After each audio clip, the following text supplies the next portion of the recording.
thinking inside the box, we're gonna ship some cornhole boards. What? Then could you do like a motion graphic with the logo, kind of fade in, wipe across, maybe edit her out? How much would that cost? Just like fade to black or something instead. Before you ship your first set, you're going to want to set up a business account on FedEx.com.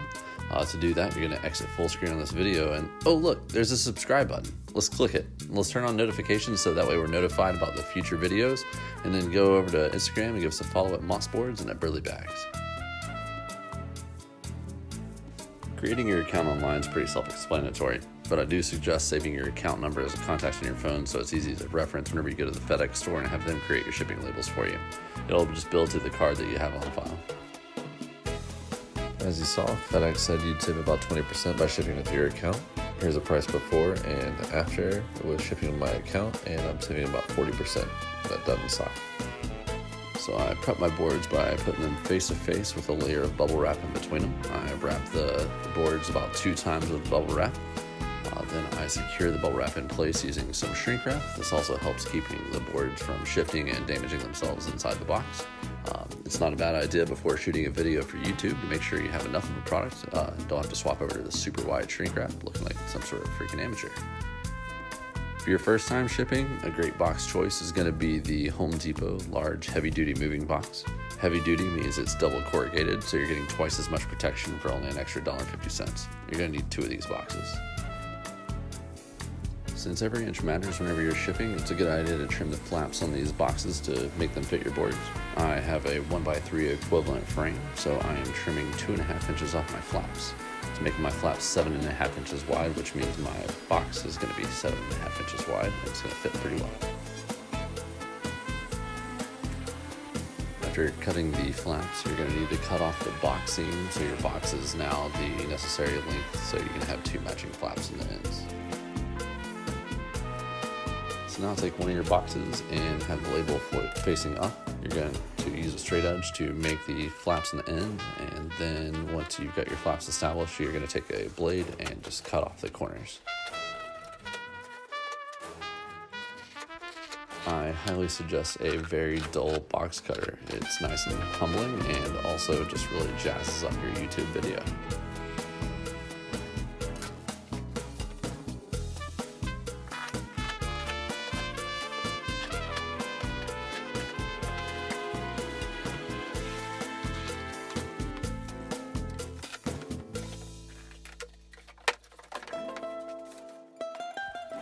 So now you can just take your boards and set them on the box. You're going to fold the flaps up and just start taping them across your board just to hold them in place.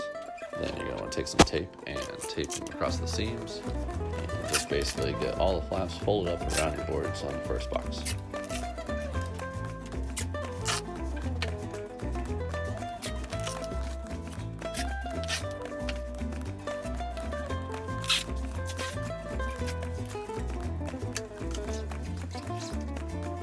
Then you can take your second box, again with the label pointing to the inside.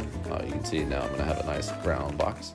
You're going to do the same thing you did with the first box by using a straight edge, kind of measuring for your flaps and the ends, establishing those flaps, and then cutting off the corners. Again, a great tool to make life a little easier is to have the extra dull box cutter.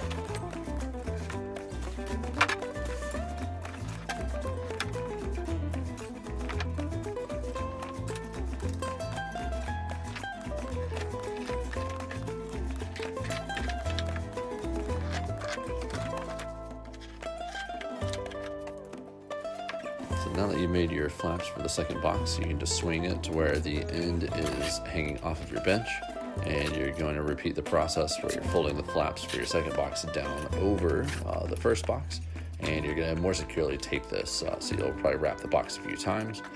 The end where the flaps meet, it's a good idea to cover all seams with packaging tape. You do want to make sure that you're nice and neat. The more professional the box looks, the more likely you're going to have insurance claims reimbursed or packages accepted at the FedEx store.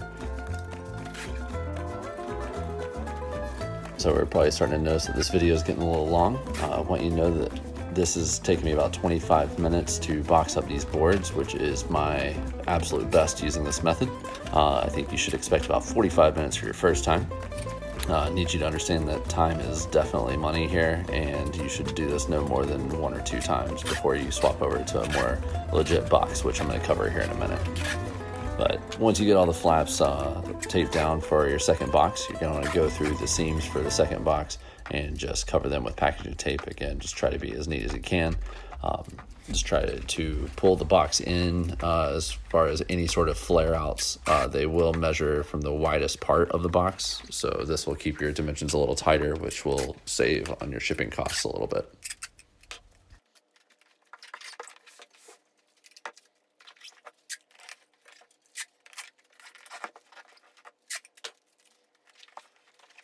Nice feature on the Home Depot moving boxes is they have a handle. So if you position your boxes correctly, you should end up with a nice clean box that has a handle on each side to help the FedEx driver carry it a little more easily, which should hopefully reduce the chances of them dropping it and breaking it.